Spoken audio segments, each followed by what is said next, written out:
The scope's crosshairs danced across 52 muzzle flashes, 52 points of light in the pre-dawn darkness, each one spitting death into the narrow valley below. Sergeant First Class Kara Blackwood pressed her cheek against the cold stock of her Remington MSR. Her breath came in measured intervals. In, hold, out. The rhythm she'd learned 8 years ago.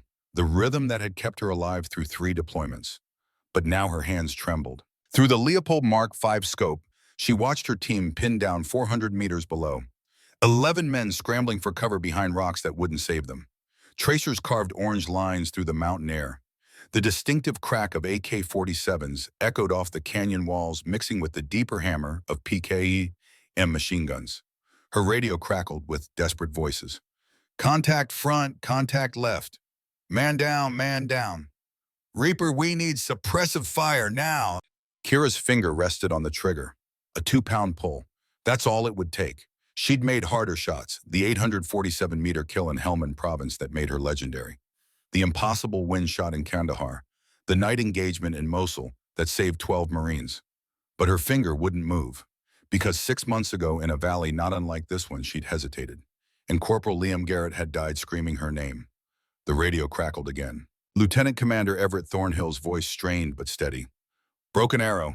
Broken arrow.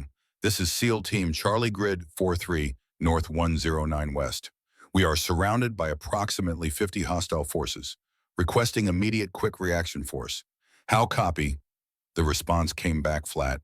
Professional, cold. Charlie actual, this is Mountain Command. Negative on air support. Solar flare activity has disrupted satellite communications. Weather conditions prevent rotary wing operations. Ground convoy is 70 minutes out. Can you hold position? 70 minutes. Kira did the math in her head. She had 102 rounds left. The team below had maybe 6 magazines each. Call it 180 rounds total, against 52 professional fighters with crew-served weapons and elevated positions. The math didn't work. It never worked. 22 hours earlier, the nightmare always started the same way. Kira was back in the Afghan valley. Corporal Garrett beside her in the hide site, his Kentucky drawl soft in her ear. Winds shifting, Reaper. 3 knots, maybe 4. You seeing that mirage at 400? She was lining up the shot. Taliban commander, 640 meters. Difficult but manageable. Then the RPG team appeared. Flanking position. Garrett stood to reposition. Liam, wait. The shot she should have taken. The half second she spent recalculating wind. The hesitation that cost everything. The explosion, the screaming, the blood. Kira jolted awake in her San Diego apartment, heart hammering against her ribs. The clock read 0347. Her phone buzzed on the nightstand. Deployment notification. She sat up, letting her breathing slow. Through the thin wall, she could hear her daughter Audrey sleeping, 8 years old, 3rd grade. Science fair project due next week on wind patterns. The irony wasn't lost on Kira. She picked up her phone. The text was brief. 0800 briefing. Wheels up 1400. Duration 48 hours. Location classified. In the bathroom, she splashed water on her face and stared at the woman in the mirror. 32 years old, but the eyes looked older. Hazel eyes that had seen too much. Shoulder-length auburn hair pulled back in a regulation bun. A thin scar along her left jawline from a piece of shrapnel in Ramadi. The prescription bottle sat on the sink. Lorazepam, for anxiety, for the nightmares, for the moments when her trigger finger froze. She didn't take one. Instead, she went to Audrey's room. Her daughter slept peacefully, surrounded by stuffed animals and science textbooks.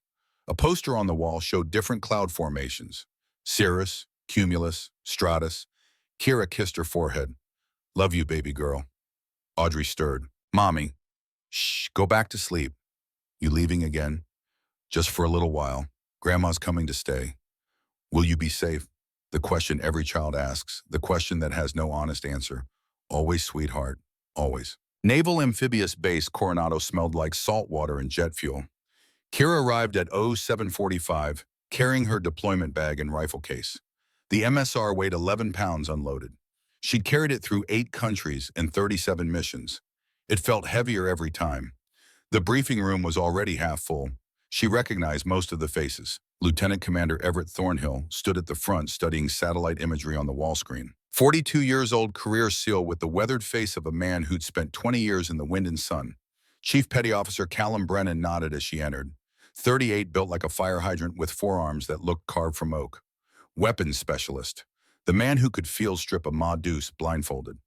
Reaper, he said. Heard you were back on the roster. Heard right. How's the head? Fine. That's not what I asked. Kira met his eyes. Brennan had been there in Afghanistan, had helped carry Garrett's body to the helicopter, had sat with her during the memorial service. I'm good to go, Callum. Wouldn't be here otherwise. He studied her for a long moment, then nodded. The rest of the team filtered in. Petty Officer First Class Bennett Ashford, their communications specialist. Hospital Corpsman, Second Class Graham Sterling, the team medic. Petty Officer Second Class Finn Gallagher's demolitions expert with a baby face and a talent for making things explode. The experienced operators. Then the younger ones. Wyatt Sullivan, Declan Hayes, Rowan Carter, all in their mid to late 20s. Good men, solid operators, and the three rookies. Owen Brooks, Lachlan Murphy, Colton Wade, early 20s, fresh from training. This would be their first real-world operation. Kira remembered being that young, that eager, that convinced of her own immortality. Thornhill called the room to order. Gentlemen and lady, listen up. The satellite image on the screen showed a mountain valley. Narrow, steep walls, heavy forest cover.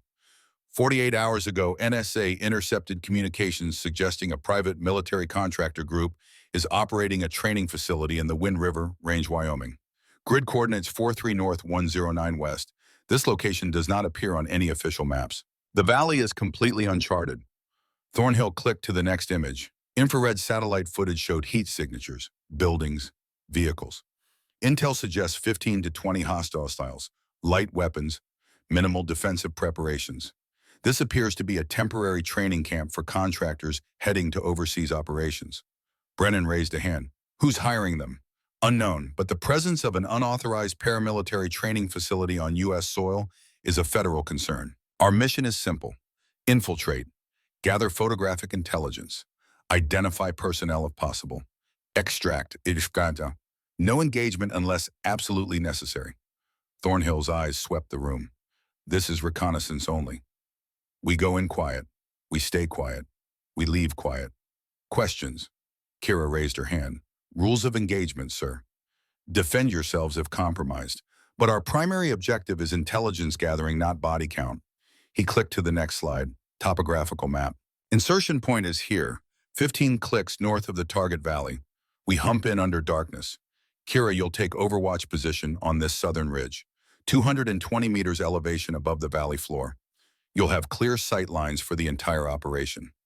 The ridge position looked good. Solid cover, multiple egress routes, clear fields of fire. Kira nodded. Understood, sir. Wheeler up is 1400 hours. Weather window is tight. We insert at 0400 local time. 48 hours on the ground maximum. Any problems we extract early. This should be straightforward. Brennan muttered under his breath. Famous last words. They flew north in two UH-60 Blackhawks. The afternoon sun painted the California coast gold, then the Nevada desert copper, then the Wyoming mountains silver. Kira sat in the troop compartment performing her pre-mission ritual. She opened her rifle case and began the inspection. Remington MSR, modular sniper rifle, chambered in .338 Lapua Magnum, effective range 1800 meters in the right hands. She disassembled the bolt, checked the firing pin, examined the extractor, reassembled it with practiced movements. Then the scope. Leupold Mark 5 HD, 5 to 25 power magnification, 35 millimeter tube. She checked the turrets. Elevation, windage, parallax adjustment. From her pack, she pulled out her dope book. Data on previous engagement. Handwritten notes from hundreds of shots. Distances, wind calls, temperature, humidity, altitude. Every variable that could make the difference between a kill and a miss, between life and death. Her magazines held 5 rounds each. She'd packed 24 magazines, 120 rounds of Sierra Match King 250 grain bullets, boat tail hollow points, ballistic coefficient of .670, muzzle velocity of 2,850 feet per second, numbers, calculations, variables she could control. Unlike everything else. Across the compartment, Owen Brooks was checking his gear for the third time. The rookie's hands moved with nervous energy. This was his first operation outside of training. Kira remembered that feeling, the mix of excitement and terror. She caught his eye. Brooks, you good? He looked up, tried to smile, failed. Yes, Sergeant. First time. That obvious, you've checked your kit 3 times in 10 minutes. Relax. Check it once. Trust your training. What if I freeze up? The question hit closer than he knew. Kira leaned forward. You won't. You know why? Because your team is counting on you. And when your brothers need you, your body takes over. Training kicks in. You do what needs doing. She hoped it was true. She hoped she believed it. The helicopter banked, beginning its descent. Through the window, Kira could see mountains, endless peaks covered in pine and aspen. The Wind River Range stretched across western Wyoming like the spine of some ancient creature. Beautiful, remote, unforgiving. The crew chief held up 5 fingers. 5 minutes. The team performed final checks. Kira loaded a magazine into the MSR but didn't chamber a round. Not yet. She slung the rifle across her back and checked her sidearm. SIG Sauer P 226, 15 rounds of 9mm, just in case. The Black Hawk flared, settling into a mountain clearing. Trees bent in the rotor wash. The crew chief slid the door open. 30 seconds. The team rose as one. Kira was fourth in line. She could see the landing zone through the open door. Rocky clearing, dense forest beyond. Darkness broken only by the helicopter's running lights. Go, go, go! They piled out. Kira hit the ground weapon up, scanning her sector. The second Black Hawk was landing 50 meters away, disgorging the rest of the team. Then the helicopters were gone, the rotor noise fading into the mountain silence. 12 SEALs alone in the wilderness. Thornhill's voice came through the radio, low, calm. Comms check, sound off. One by one, the team reported in. When everyone was accounted for, Thornhill gave the order. Move out, tactical column, night vision, noise discipline. They moved through the forest like ghosts. Kira's PVS-31 night vision goggles turned the world green. Trees became shadows. The trail ahead glowed faintly from starlight. Her boots found purchase on the rocky ground. Heel to toe, minimizing noise. The MSR across her chest barreled down ready. They hiked for 3 hours, 15 kilometers through mountain terrain. The altimeter on Kira's watch climbed steadily. 8,000 feet, 9,000, 10,000. The air grew thin, cold. Each breath visible in the night vision as a faint green mist. At 6:30, they stopped to rest. Kira found a fallen log and sat taking measured sips from her camelback. Her legs burned. Good pain, the pain of muscles working, of being alive. Ashford, the comm specialist, was frowning at his radio. Sir, I'm getting interference now. Thornhill moved to his position. What kind? Not sure. Solar activity? Maybe satellite comms are sketchy. I'm getting maybe 60% signal strength. Can you work with it? For now, but if it gets worse, monitor it. Let me know if it degrades further. Kira felt the first tingle of unease. Communications were their lifeline. Without satellite support, they were on their own. Thornhill must have sensed the team's concern. We adapt. We've operated in comms blackout before. If it comes to it, we go old school. Stay sharp. Stay together. We'll be fine. They moved out again. The sun rose behind them, painting the mountain peaks orange and gold. Kira pulled off her night vision and let her eyes adjust to natural light. The forest was beautiful. Aspen trees with bark like paper. Douglas fir reaching toward the sky. A stream cutting through the valley below, water so clear she could see the rocks on the bottom. It looked peaceful. But Kira had been in enough places that looked peaceful. Afghanistan looked peaceful from a distance. Iraq looked peaceful. Syria looked peaceful. Right up until the shooting started. At 08:30, Sterling called a halt. He was kneeling beside the trail, examining something in the dirt. Chief, you need to see this. Brennan and Thornhill moved forward. Kira shouldered her rifle and scanned the tree line. Force of habit, always covering. What you got, Doc? Sterling pointed at the ground. Boot prints. Fresh, maybe 3 days old. Thornhill knelt beside him. How many? Hard to say. At least 20, maybe more. Military-grade boots, Vibram soles, same pattern as our Salomons. Could be hunters. 20 hunters, moving in tactical formation. Look at the spacing. Kira moved closer. Sterling was right. The prints showed discipline, equal spacing, staggered line, the kind of spacing you learned in military training, not civilians. Thornhill's jaw tightened. Could be our contractors. Means we're close. They continued with increased caution. Weapons came up. Spacing widened. Every man scanning his sector. The valley opened up ahead. Kira could see it through the trees. A narrow ravine carved between 2 mountain ridges, maybe 400 meters long, 80 meters wide, perfect for a training facility, also perfect for an ambush. But that thought came later. Thornhill hand signaled. The team spread out. Kira moved to the southern ridge, climbing through the rocks to her overwatch position. 220 meters above the valley floor. Clear sight lines in all directions. She set up her rifle. Bipod deployed on a flat rock. Scope adjusted. She pulled out her Kestrel wind meter and took a reading. Wind 4 knots from the northwest. Temperature 42 degrees. Barometric pressure 29.1. She made notes in her dope book, then settled in behind the scope. Through the magnified view, she could see the valley floor clearly. Structures, 4 buildings, prefabricated. Recent construction, too new for an abandoned facility. A vehicle park, 3 Toyota Hilux trucks, 1 Mercedes G-Wagon, all with mud still fresh on the tires. Weapon racks, she counted slots for 40 rifles. Most were filled. Training obstacles, a shooting range, target silhouettes at various distances. This wasn't some temporary camp. This was a full-scale training facility. Kira keyed her radio. Reaper to actual. I count 4 structures, multiple vehicles. This location is more developed than intel suggested. Thornhill's response came back measured. Copy, maintain overwatch. We're moving in for closer reconnaissance. Through her scope, Kira watched the team advance. They moved with practiced efficiency. Bounding overwatch. 2 men moving while 10 covered. Professional. Disciplined. But something felt wrong. She couldn't articulate it. Just a feeling. The way the valley was too quiet. The way the buildings seemed too organized. The way the defensive positions looked too professional. Her scope swept the ridge lines. Nothing. The tree line. Nothing. The buildings. Nothing. But the feeling remained. She watched Ashford intercept something on his radio scanner. Watched him gesture to Thornhill.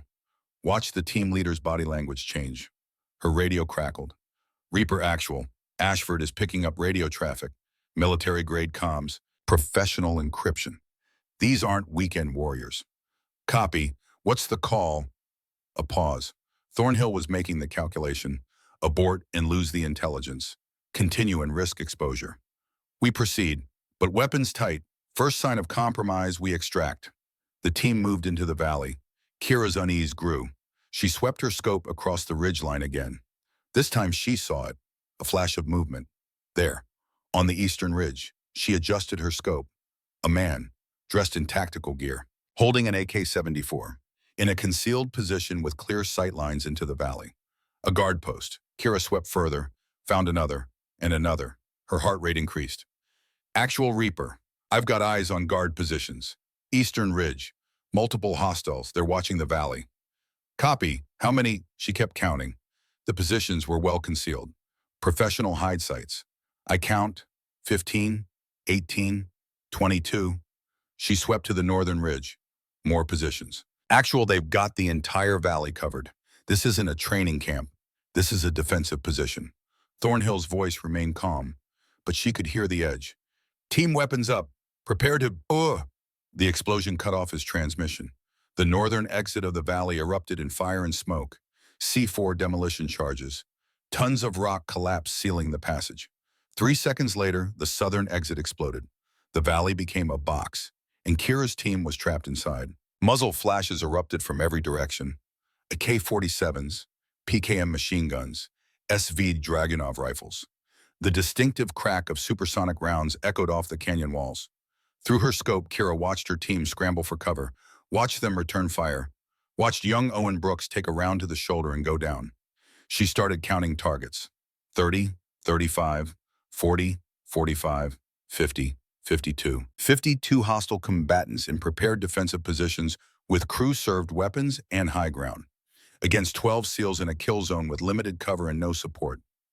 The math didn't work. Kira's radio exploded with traffic. Contact front. Man down, Brooks is hit, taking fire from 3 sides. Where's our air support? Thornhill's voice cut through the chaos. Mountain Command, this is SEAL Team Charlie. Broken Arrow. We are in a prepared ambush. 50 plus hostiles. Grid 4-3, North 109 West, Unknown Valley. Requesting immediate quick reaction force and close air support. How copy? The response came back through heavy static. Charlie actual, negative on support, solar flare, satellite disruption, helicopter operations, ground convoy, 70 minutes. Can you hold? 70 minutes. Kira chambered around in her MSR. The bolt cycled smooth. the cartridge seated with a solid click. She acquired her first target, Eastern Ridge. Machine gunner, range 420 meters. Wind 4 knots northwest. She adjusted her scope, 1 minute of angle right, half minute up. Her finger found the trigger, 2 pounds of pressure, but her hands were shaking. Through the scope, she saw Colton Wade take a round to the chest, saw him fall, saw Doc Sterling drag him behind a boulder. She saw Liam Garrett falling in Afghanistan. Heard his screams. Her finger froze. Reaper. We need suppressive fire now. But she couldn't move. The valley below had become hell. Tracers cut through the air like angry hornets. Bullets sparked off rocks. The team was being systematically destroyed. And Kira Blackwood, the legendary sniper with the 847-meter kill, couldn't pull the trigger. Then the radio crackled with a new voice. Calm, professional, elderly, but strong. Seal Overwatch. This is Sentinel. Breathe, daughter. You're overcorrecting the wind. Adjust 1 minute of angle right and shoot. Kira's breath caught. Who the hell? A different sound cut through the chaos. A sharp, authoritative crack that stood out from the AK fire and machine guns. 400 meters away, the machine gunner on the eastern ridge jerked. His head snapped back. He fell. The crack came again. Another hostile dropped. The elderly voice returned, still calm, like he was teaching a rifle course instead of fighting for survival. Seal Overwatch. I count 52 hostiles. You adjust your breathing and start helping your team. They're counting on you, just like Garrett counted on you. Don't let them down. Not again. Kira's hands stopped shaking. She didn't know who Sentinel was, didn't know how he knew about Garrett, didn't know where he was shooting from, but she adjusted her scope 1 minute right, found her target, and pulled the trigger. The MSR kicked against her shoulder. Through the scope, she saw the target fall. Her first shot since Afghanistan. Clean kill. The radio crackled again. That's it, Reaper. Now keep shooting. I'll take the hard targets. You protect your team. We're going to get them out. Together. Kira chambered another round. In the valley below, 11 SEALs fought for their lives. On the ridgeline above, a mysterious guardian started evening the odds. And Sergeant First Class Kira Blackwood began to remember who she was. The battle for the unnamed valley had begun. Kira chambered another round. The brass glinted in morning sun before disappearing into the MSR's chamber with a solid click. Through her Leopold scope, she acquired her second target, Eastern Ridge, 480 meters. A hostile with an SVD Dragunov tracking her teammates below. The wind had shifted, northwest to north. She felt it on her left cheek, adjusted her scope. 1 minute of angle right, half up for distance, exhaled to the natural pause between heartbeats. Squeezed. The MSR bucked, the familiar punch against her shoulder. Through the scope, she watched physics manifest. The 250-grain bullet covered 480 meters in 0.63 seconds. Struck the target's center mass. The man with the Dragunov fell backward. Didn't move again. 2 confirmed kills in 40 seconds. Her hands no longer shook. The mysterious voice returned through her radio, calm as a man ordering coffee instead of directing combat. Good shot, Reaper. Clean follow-through. Proper breathing discipline.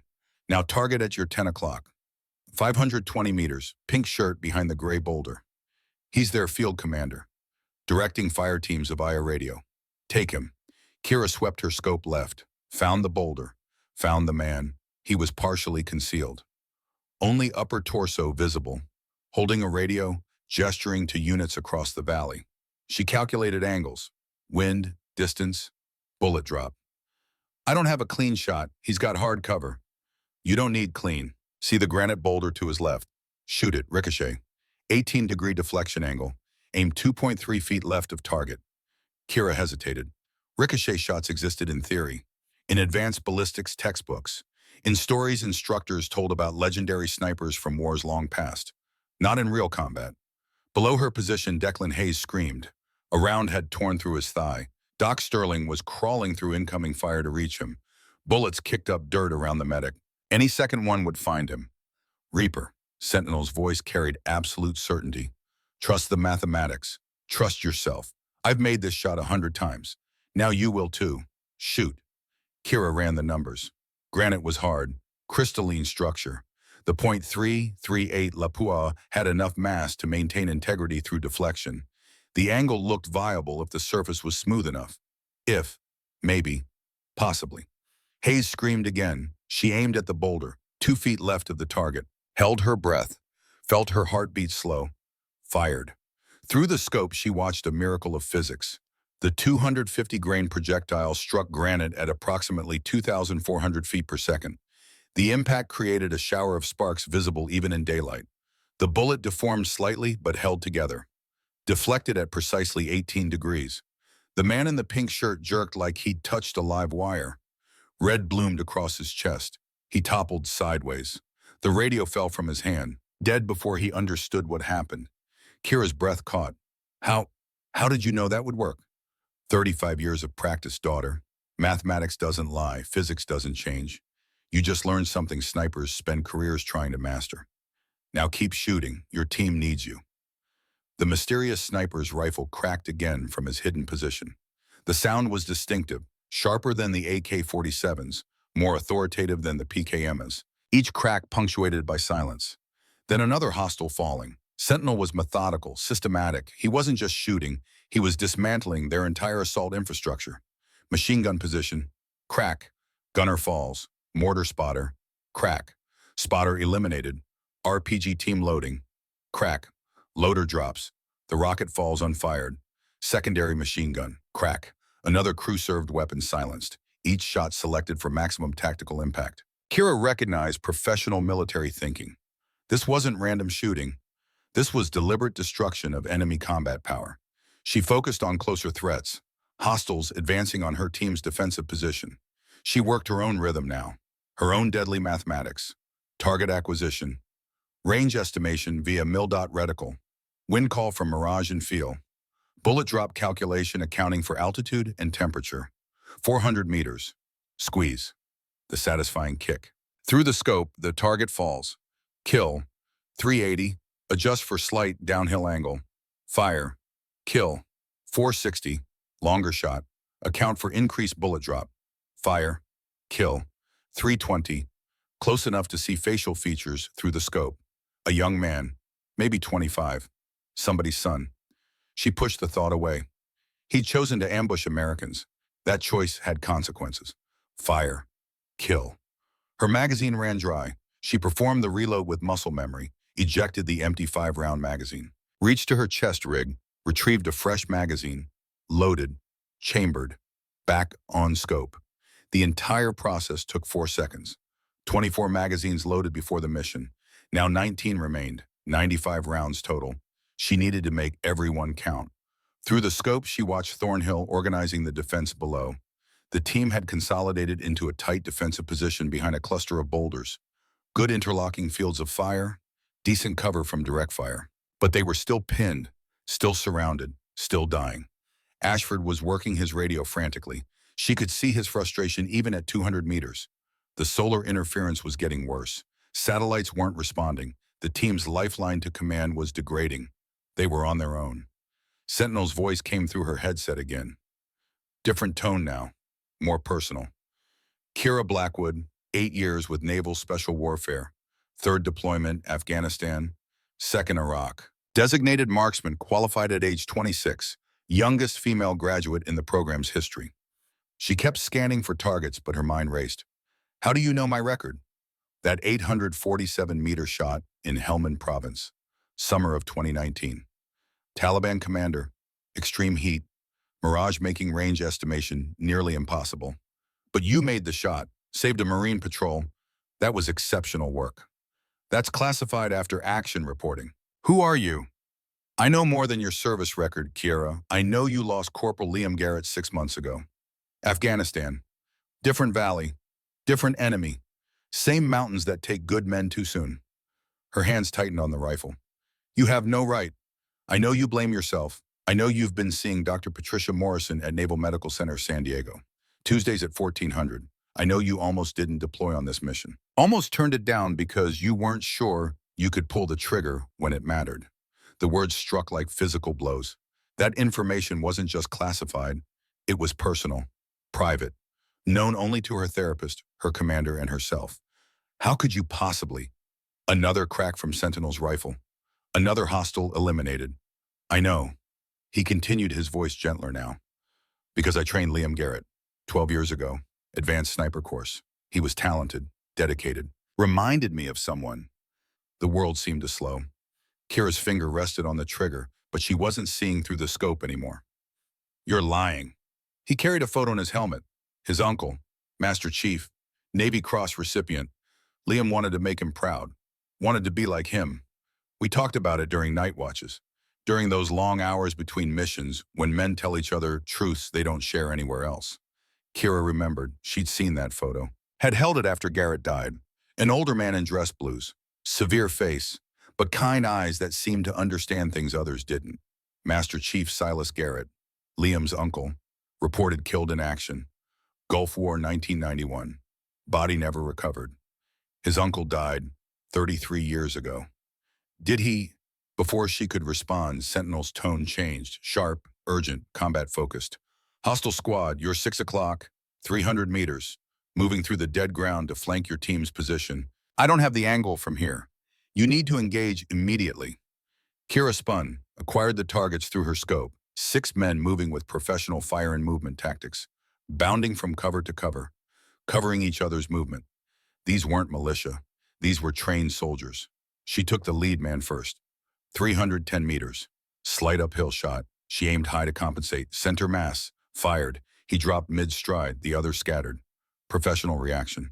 They'd been under sniper fire before. Kira tracked the second man. He dove behind a rock outcropping. She waited. Counted. Human psychology said he'd peek to locate the shooter. 3 seconds. 2. 1. His head appeared. She fired. The round struck the rock 6 inches from his face. He jerked back. But Kira had already adjusted. The .338 Lapua wasn't just powerful. It was devastating against cover. She aimed at the rock itself, sedimentary stone, porous, soft compared to granite, fired. The 250-grain bullet punched through 18 inches of sandstone like it was cardboard. The man hiding behind it died before he heard the shot that killed him. Beautiful shooting, Sentinel said, approval in his voice. You're learning faster than Garrett did. He'd be proud. They fell into a rhythm after that. 2 snipers working as one unit despite being separated by distance and anonymity. Sentinel called targets Kira couldn't see from her position. Mortar team, Northern Ridge. Behind the tall pine. Range 700 meters. Kira found them. Adjusted for extreme distance. Fired. The mortarman fell. Spotter, you're 7 o'clock, 540 meters. Behind the rusted vehicle frame. She acquired, calculated, fired, kill. Kira engaged threats Sentinel couldn't angle on from his elevated position. I've got 3 hostiles advancing up the western draw, 200 meters from Thornhill's position. Take them. She did. 3 shots. 3 kills.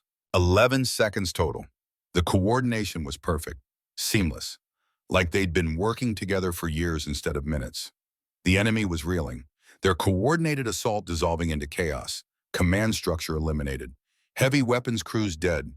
Numerical advantage evaporating under precision fire from 2 invisible angels of death.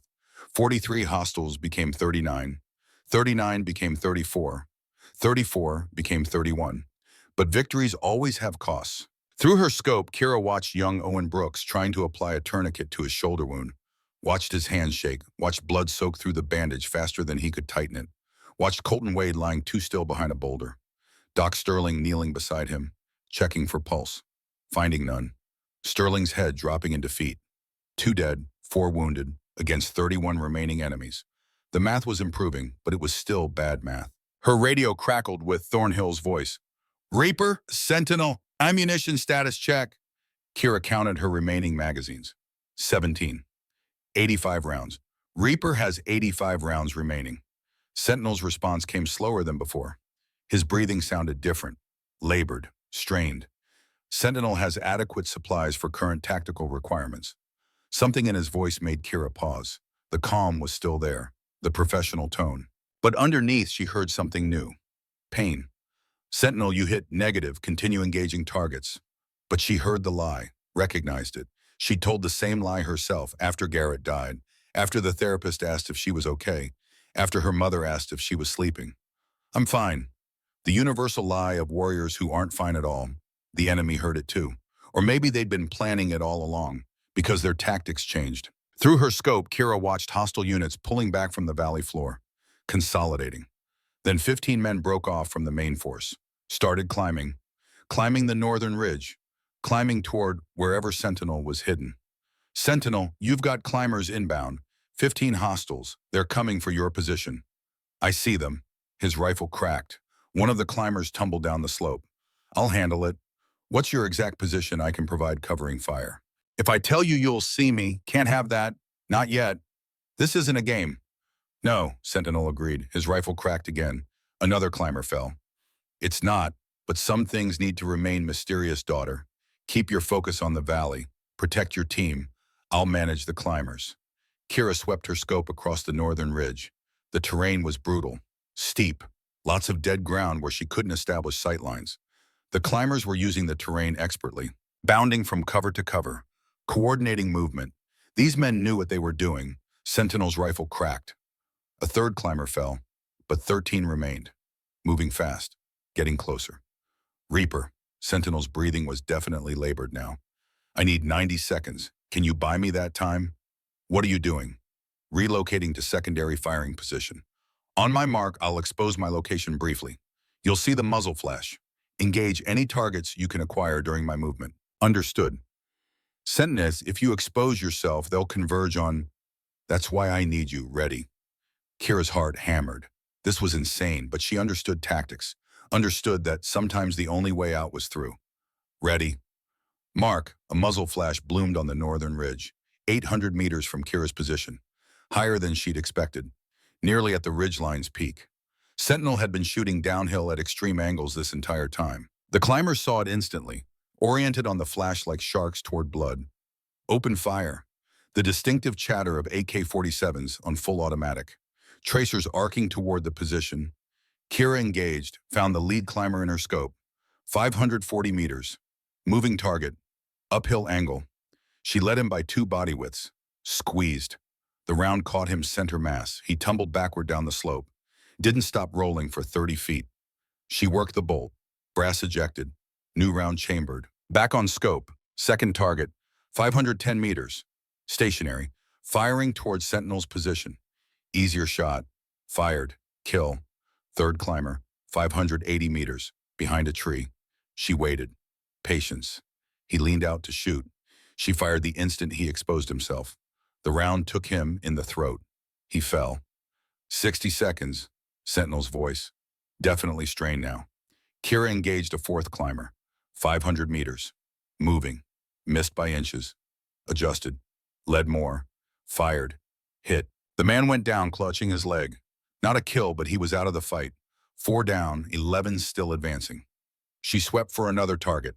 Found one. 495 meters. Centered the crosshairs. Fired. Kill. 30 seconds. 10 climbers left. They'd closed to within 200 meters of Sentinel's last known position. Some were firing. Kira could see tracers converging on the ridgeline. See bullets kicking up rock and dirt. She engaged rapidly now. Fired. Work the bolt. Fired. Work the bolt. Fired. 2 more down. 8 climbers remaining. 10 seconds. Get down. Kira dropped behind her rock. A mortar round exploded where Sentinel had been. Then another, and another. The enemy had called in their mortar team, bracketing fire on Sentinel's last position, walking the explosions across the ridgeline in a methodical pattern designed to kill anyone in the impact zone. Through the explosions, Kira heard a sound that made her blood freeze. A grunt of pain over the radio, sharp, involuntary, the sound a man makes when he's trying not to scream.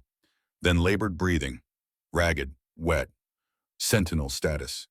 A pause, more labored breathing. I'm operational, just an explosion. Closer. The radio cut out for 2 seconds. When it came back, Sentinel was moving. She could hear it, the rustle of gear, heavy breathing, a muffled curse. Just took some shrapnel, left shoulder, nothing critical, I'm moving to... He stopped. Kira heard him catch himself, probably stumbled. Moving to secondary position now, but his breathing told a different story. The breathing of a man badly hurt, trying to maintain operational capability through discipline and will alone. Sentinel, how bad is the wound? I've had worse. Just need to reach the next position. She heard him moving, each breath labored, each movement costing him. Talk to me, Sentinel. Keep talking, so I know you're conscious. Bleeding, not arterial. Can manage it with field dressing. Just need to... His voice trailed off. She heard the sound of him stopping, of fabric tearing, the sharp hiss of pain being bitten back. What are you doing? Field dressing, one-handed, not as easy as the manuals make it look. You need proper medical attention. What I need is to keep shooting. Your team's still in trouble. He was right. Through her scope, Kira could see the valley. The remaining hostiles had consolidated. 31 fighters in prepared positions. They'd stopped the direct assault, but were regrouping, setting up for something else. Crew-served weapons being repositioned, teams moving with purpose, coordinating. They were preparing for a final push. Sentinel, they're massing for assault. I count 31 hostiles. Still too many for my team to handle with current ammunition levels. Then we keep thinning the herd. His rifle cracked, weaker than before, the sound slightly off. But a hostile spy fell in the valley below. I can still shoot. But she could hear it wasn't true. The shot had taken longer to set up. The follow-up was slower, the precision degrading. He fired again, missed. Kira heard him curse, something she hadn't heard him do before. Wind shifted, didn't account for. He trailed off. Sentinel, you can't shoot effectively wounded. Let me take the shots. You just call the targets. Guide me like before. A long pause. Just the sound of his labored breathing. Pain being processed. Pride being swallowed. You sure you can handle it? I've been learning from the best, haven't I? A weak laugh. Pained but genuine. All right, daughter, let's see what you've really got. Target, you're 11 o'clock. Cave opening. 640 meters. 2 hostiles inside. They're setting up a PKM machine gun on a tripod. You can't hit them directly, but if you ricochet off the cave wall. Kira found the cave, saw the men inside, dark shapes moving in shadow, calculated angles. Limestone, softer than granite, 21-degree deflection angle accounting for surface composition. Show me what you learned. She aimed at the cave wall, 2 feet right of the targets, adjusted for the ricochet, held her breath, fired. Through the scope, she watched the bullet strike limestone. Sparks flew, the round deflected inward. One of the men inside jerked violently, fell. Good, one more, same technique. Adjust slightly for the new angle. She did, fired, the second man dropped. Outstanding, you're a natural at this. Now, northern cliff face, 2 targets behind that rock outcropping. 590 meters, they're spotting for the mortar team. They're the reason those mortars are so accurate. Eliminate them. For the next 10 minutes, Sentinel became her spotter, her teacher. His rifle silent, his voice guiding her through shots that seemed impossible. Ricochet shots off various surfaces, moving targets at extreme range, targets through vegetation, targets in windows, shots requiring calculation of not just wind and distance, but terrain deflection and material penetration. Each time Kira made the shot, 31 hostiles became 28, 28 became 24, 24 became 19. Her ammunition was critical now. 43 rounds remaining, but the enemy was breaking. Their assault had stalled. Their commanders dead. Their heavy weapons eliminated. Their numerical advantage evaporating. Then Sentinel's voice changed, weaker, words slightly slurred. Kira, I need to tell you something important. Save your strength. No, listen, that cave shot, the ricochet's technique. Liam's uncle taught me that 40 years ago, in a valley in Iraq during the First Gulf War. Different war, same principles, same mathematics of deflection and angle. Sentinel, please. He was the best sniper I ever saw, Master Chief Silas Garrett, and he'd be proud of you today, just like Liam would be. You understand, you've done nothing wrong, not in Afghanistan, not with Garrett's death. You've done everything right. You're exactly the warrior you're supposed to be. Stop talking like you're dying. I'm not dying, I'm just tired. Lost more blood than I calculated for. Vision's getting blurry on the edges. Hands shaking too much to maintain steady sight picture. Then we extract. My team can secure a perimeter. We can get you out. No, mission's not complete. 19 hostiles still active. Your team's still in danger. Still pinned. Still low on ammunition. We can handle 19. With what ammunition? Ask your team. Check their status. Kira keyed into the team frequency. All units ammunition check. Report. The responses came back grim, each one worse than the last. Brennan, 1 magazine, 4 grenades. Gallagher, half magazine. Sterling, 3 rounds total. Sullivan, 1 magazine -4. One by one the team reported. The math was brutal. maybe 180 rounds total among 11 men, against 19 professional fighters who now knew they were facing only 2 snipers, who'd learned caution from casualties, who were preparing for a final coordinated assault. Thornhill's voice came through heavy with reality. Reaper, we're in a critical situation. If they rush us with what we have left, we can't hold the position. We'll be overrun.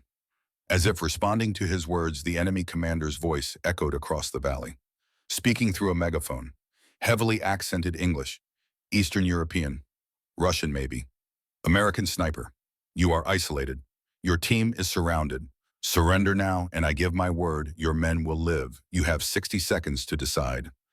Kira's finger found her trigger. Sentinel, they're demanding surrender. Don't believe him, he's lying. If you surrender, he'll execute everyone, every single one. How can you know that? Because I've seen Commander Viktor Kozlov before. Different country, different war. He doesn't take prisoners. Never has. I've been tracking him for 3 years. He's responsible for the deaths of 17 American contractors in Syria. He tortures before he kills. Your team surrenders, they die screaming. Kira watched through her scope. The enemy was massing, preparing for a final overwhelming assault. 19 fighters against 12 exhausted SEALs with minimal ammunition, and 1 wounded sniper who could barely hold his rifle. The mathematics were impossible.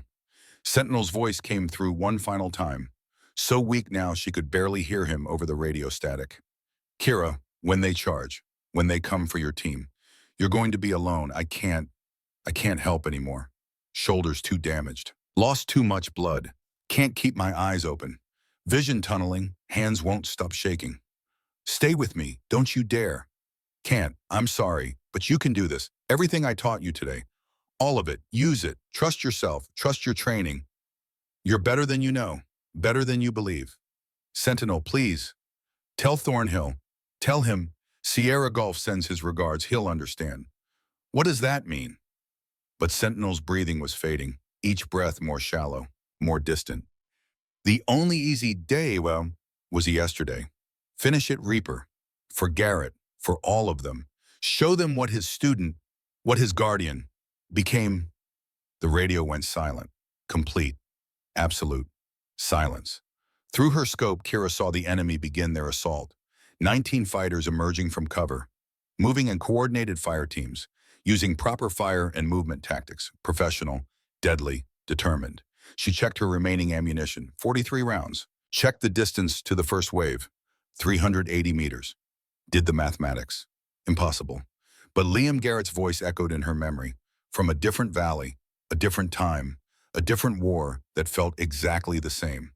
Reaper impossible just means nobody's done it yet. Be the first. Kira Blackwood chambered around, settled behind her scope, controlled her breathing using everything Sentinel had taught her in the last hour. In, hold, out. Below her, 11 SEALs prepared for their final stand. Above her, somewhere on the northern ridge, her mysterious guardian lay wounded and unconscious. Around her, the Wyoming mountains watched in ancient silence as they'd watched 1,000 battles before. And Sergeant First Class Kira Blackwood began the most important shooting of her life. The first hostile crossed into open ground, 380 meters. Kira centered the crosshairs on his chest, exhaled to the natural pause between heartbeats, pulled the trigger. The rifle kicked. Through the scope, she watched him fall, then chambered another round, and another, and another. The battle for the unnamed valley entered its final phase, and the student became the guardian. The rifle kicked against Kira's shoulder. Through the scope, she watched the first hostile fall at 380 meters. Clean headshot. The body dropped mid-stride. She worked the bolt. Brass ejected. Another round chambered. Second target, 340 meters. Moving left. She led him. Fired. Center mass. He went down. 41 rounds remaining. The enemy kept coming. Fire and movement. Professional tactics. They'd learned caution from the casualties they'd suffered, but they were committed to now. All or nothing. Third target, 410 meters. Behind cover. She waited. Patience. He leaned out to fire at her team below. She put a round through the gap. Kill. Fourth target, 290 meters. Closer now, sprinting between rocks. Moving target. Difficult. She tracked him, led by 3 feet. Fired. The round caught him in the shoulder. Not a kill, but he was down. 38 rounds. The second wave was moving. 6 fighters advancing in a coordinated rush, trying to close the distance, trying to get inside her effective range where their automatic weapons would dominate. She engaged rapidly. Controlled breathing, smooth trigger press, follow through, 270 meters. Kill, 320.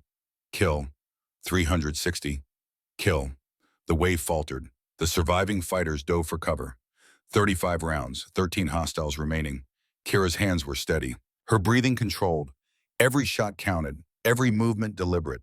This was what 8 years of training had prepared her for. This moment, this impossible stand. Below her, Thornhill's voice rallied the team. Reapers thinning them out. Prepare to counter-assault on my mark. The enemy commander's voice boomed across the valley again. Angry now, desperate. Rush them, all units overwhelm the sniper. The remaining 13 fighters emerged from cover.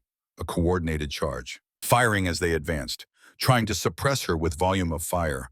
Bullets ricocheted off the rocks around Kira's position. Close. Too close. But she didn't flinch. She adjusted her scope. Acquired targets. Fired with mechanical precision. 300 meters. Kill. 280. Kill. 330. Kill. They were at 250 meters now, inside the range where their AK-47s could hit accurately. Rounds snapped past her head. One struck her pack. Another sparked off the boulder beside her. Kira shifted position, rolled left, came up behind a different rock, back on scope. 290 meters. Kill. 260. Kill. 28 rounds remaining. 8 hostiles still charging. Her team opened fire from below. The combined pressure caught the enemy in a crossfire, but the SEALs' ammunition was nearly exhausted. Their shots came in sporadic bursts instead of sustained fire. Kira kept shooting. 240 meters. Kill. 220. Kill. 6 enemies left. 15 rounds in her rifle. Then her radio crackled. Sentinel's voice.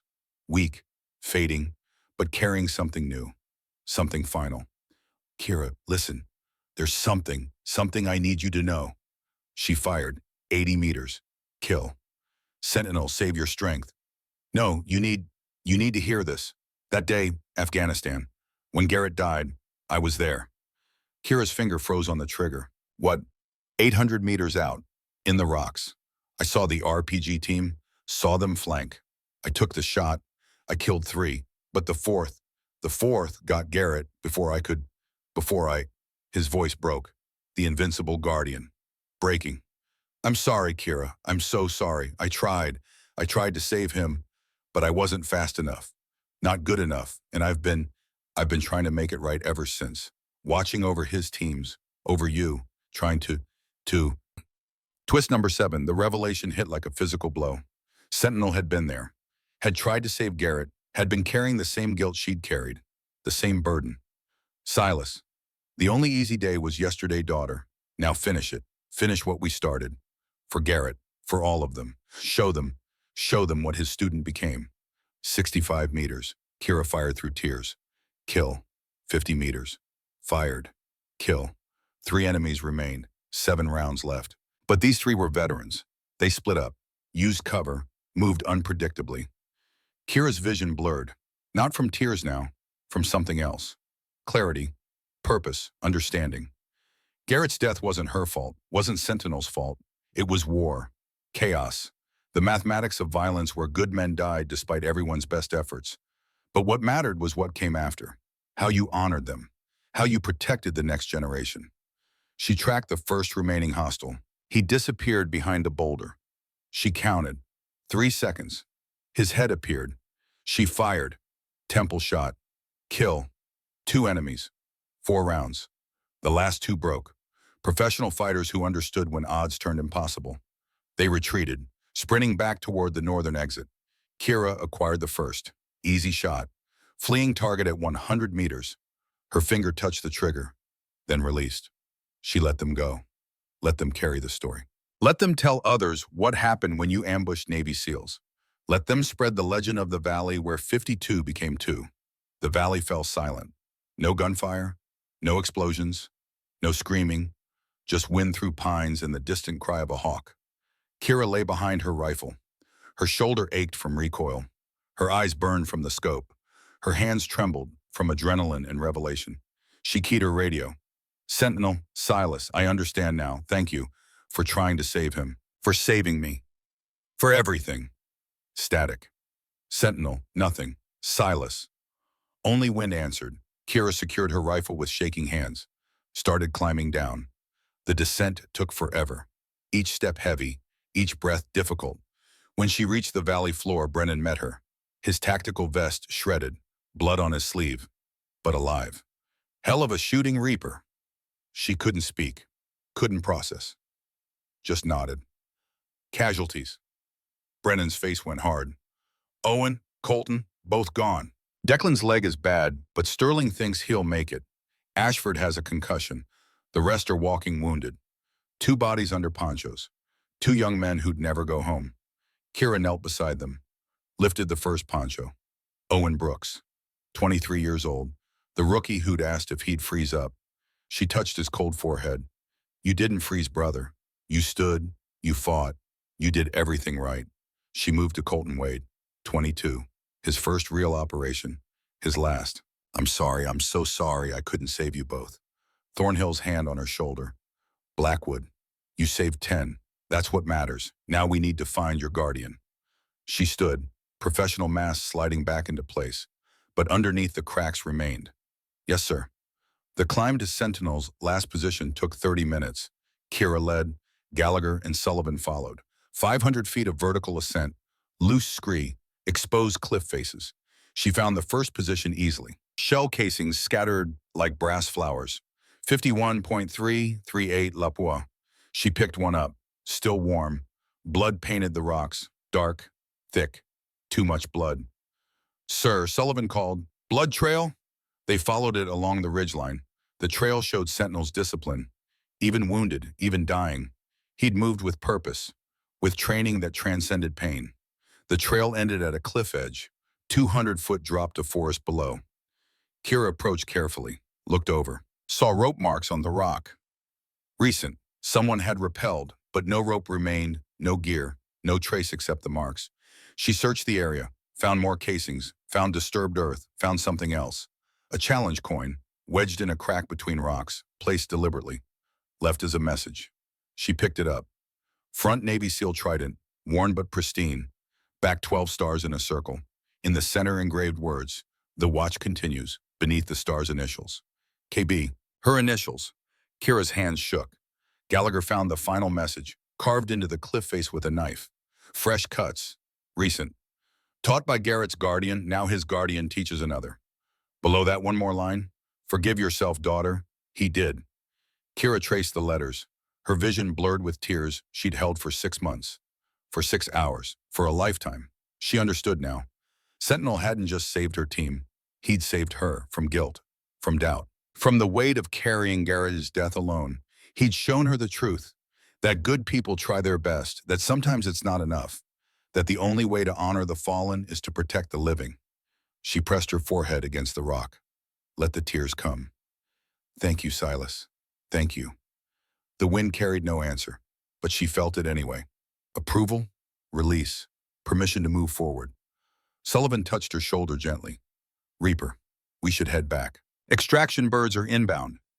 She nodded, pocketed the coin, took one last look at the carved words. Then they descended. The helicopters arrived 40 minutes later. 3 Blackhawks with full medical teams. They loaded the wounded first. Declan Hayes, Bennett Ashford. 4 others with various injuries. Then the dead. Kira helped carry Owen Brooks. His body was light, a young man's body. Too light, too young. She settled him gently on the stretcher, leaned close. The only easy day was yesterday, brother. You proved that today. The flight back took 3 hours. Kira sat in silence, staring at the coin in her palm, tracing the 12 stars, thinking about chains of guardians stretching back through time, teachers and students, protectors and protected, guilt and forgiveness. Around her, the team processed survival. Some slept, some stared, some talked in low voices about impossible shots and mysterious angels. No one mentioned Sentinel directly. Not yet. But Thornhill watched her. She saw understanding in his eyes. He knew, not details, but enough. The debriefing came 48 hours later. Conference room at Naval Special Warfare Command. Thornhill, Brennan, Kira, Senior leadership. Two men in suits who didn't introduce themselves. The senior suit spoke first. Lieutenant Commander Thornhill, your after-action report mentions an unidentified friendly sniper. Elaborate. Thornhill's face remained neutral. At approximately 0700 hours while under heavy fire from 52 hostiles, my team received fire support from an unknown shooter. Radio call sign Sentinel. His intervention was decisive. Visual confirmation. Negative. He maintained radio contact but never revealed his position. The suit turned to Kira. Sergeant Blackwood, you were Overwatch. You must have seen something. She met his eyes. Muzzle flashes, Northern Ridge, 800 meters from my position. By the time I reached that location, the shooter had evacuated. But you found evidence. She showed photos, casings, blood, carved message, the coin. The suits examined them, exchanged glances. The coin, where is it? My possession. We'll need it for investigation. Kira's hand moved to her pocket. Protective. Thornhill interrupted. Gentlemen, with respect, this individual saved 12 American lives. I'm interested in thanking him, not investigating him. The senior suit's expression hardened. An unidentified sniper on U.S. soil is a security concern. Then good luck finding him. The junior suit opened a file. We've analyzed the ballistics, the positions, the tactics. They match historical patterns, specifically operations conducted by Master Chief Silas Garrett. Reported killed in action 1991, Gulf War. Body never recovered. The name hung in the air. Master Chief Garrett would be 68 years old. And if he survived, Thornhill said, spent 33 years perfecting his craft, some men get more dangerous with age. The suits weren't pleased, but they closed their files. Official records SEAL Team Charlie successfully defended against hostile forces. 2 KIAs occurred during extract under enemy fire. No mention of Sentinel. No investigation. This conversation never happened. As they filed out, the senior suit pulled Kira aside. Off the record, Sergeant. If you ever contact this individual, we'd like to know. Off the record, sir, I'd respectfully decline. He studied her, then nodded. Thought you might. The coin, keep it. Means more to you than us. 3 months passed like water through fingers. Kira returned to San Diego, to Audrey, to the apartment that felt both familiar and foreign. The nightmares changed. She still dreamed of Afghanistan. But now Garrett wasn't dying. He was teaching, showing wind calls, talking about deflection angles. And sometimes an older man stood beside him.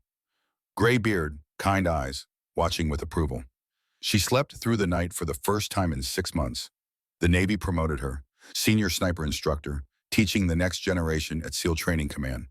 She discovered a gift for it, patience, precision, able to break complex ballistics into simple truths.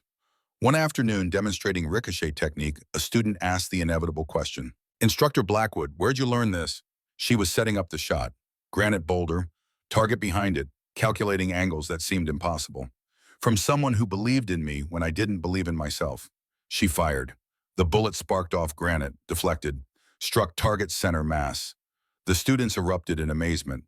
Kira smiled, almost heard Sentinel's voice. Good shot, daughter.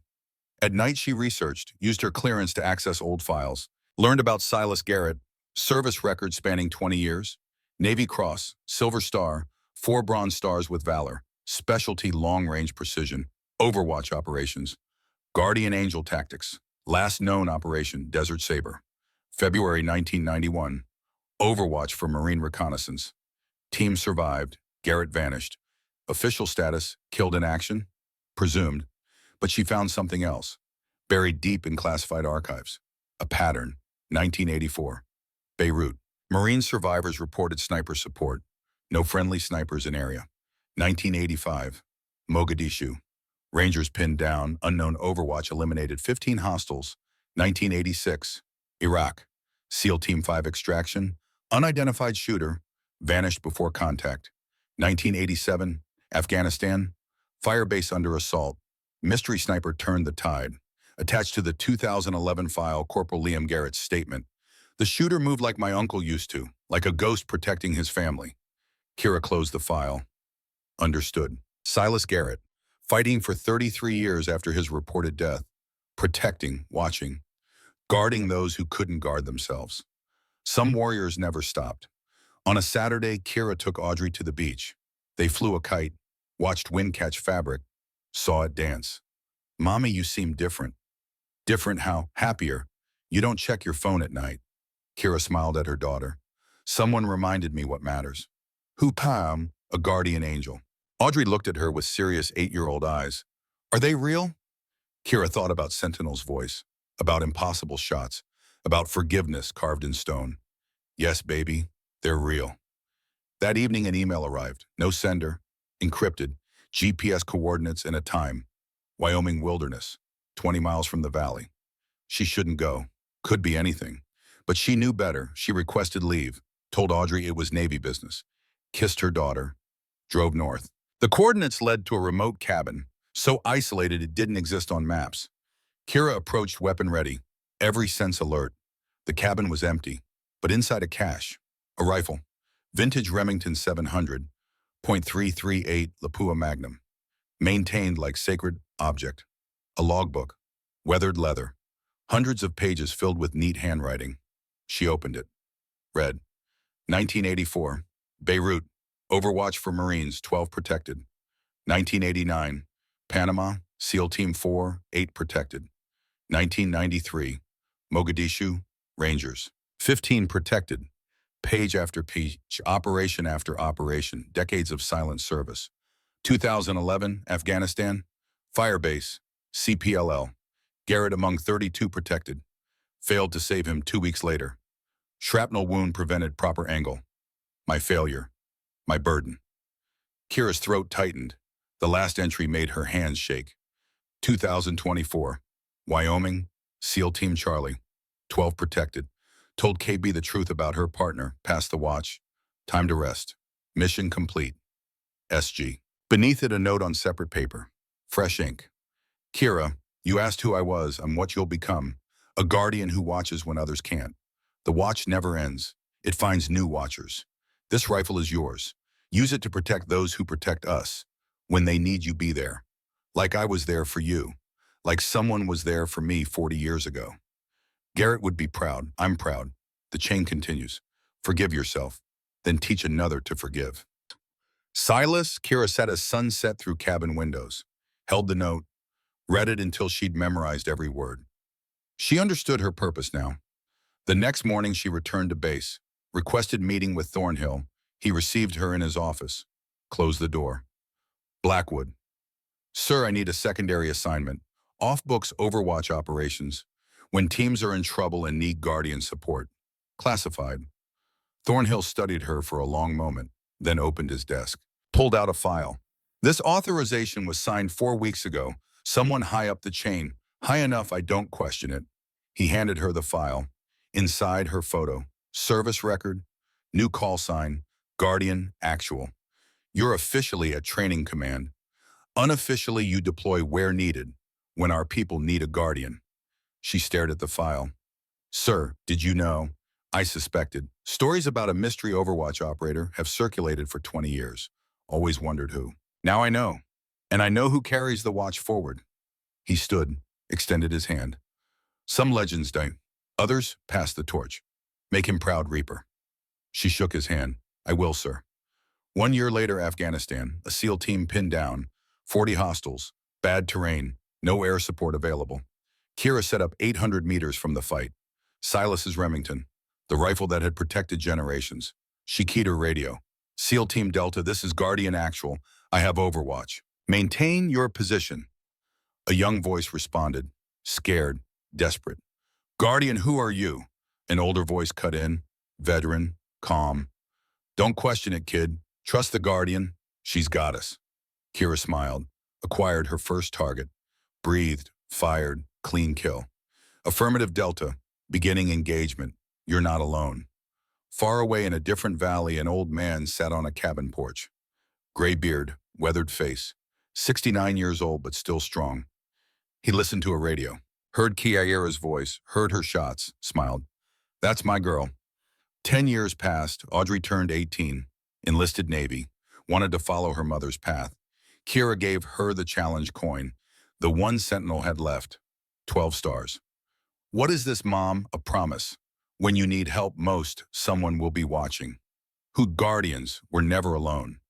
Audrey studied the coin, traced the stars. Will you be there? Not always, but someone will. The watch never ends. Audrey deployed 2 years later. Marine unit in trouble. Bad situation. Kira took overwatch. Two ridge positions, one for her, one for her radio crackled. Guardian actual, this is Guardian 2, in position. That voice, older, weaker, but unmistakable. Guardian 2 identify. A familiar chuckle. You know who this is, daughter. Some of us can't stop. The watch is too important. Silas, you're supposed to be retired. Tried it, didn't take. Turns out some men aren't made for rocking chairs. We're made for mountains, for protecting good people. Below them, Marines moved into danger. Above, two Guardians settled behind rifles. Ready when you are, daughter. Kira chambered around. The only easy day was yesterday. Now you're learning. They began to shoot. 30 years after Wyoming. Audrey Blackwood stood before a SEAL training class. 48 years old, senior sniper instructor, following her mother's path. She held up a coin. My mother gave me this. Her guardian gave it to her. His guardian gave it to him. The chain goes back generations. Protectors watching protectors. Some serve in uniform, some in shadow, all serve the same purpose, keeping warriors alive. A student raised his hand. Instructor, is that real or just a story? Audrey smiled. Next time you're pinned down, out of options, listen carefully. You might hear a voice you don't recognize. Might see help from impossible places. And if that happens, don't question. Just trust the guardian. She pocketed the coin. They've got you. In the back, an older woman sat quietly. 72 years old, gray streaking auburn hair, weathered face, kind eyes still sharp. Kira Blackwood listened to her daughter teach. Felt pride. After class, Audrey approached. Good lesson. Learn from the best mom. They walked the base together, mother and daughter, both guardians. Deployment orders came, Audrey said. Syria, bad terrain. They asked if I wanted Overwatch. What did you say? Yes, it's what we do. Kira nodded, saw herself in her daughter, saw Sentinel in herself, saw the chain continuing. Be careful. Always. Remember, you're never alone out there. Audrey touched her pocket where the coin rested. I know. Somewhere in mountains, an old man cleaned a rifle. 99 years old, moving slower, breathing harder, but still strong enough.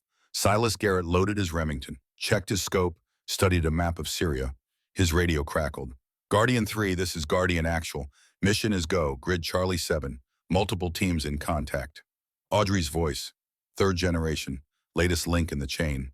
Silas smiled. Copy actual. Guardian 3 moving to position. He stood with effort, joints protesting. But training overrode pain. He'd made a promise 40 years ago. To watch over those who couldn't watch themselves. To be the guardian in the shadows.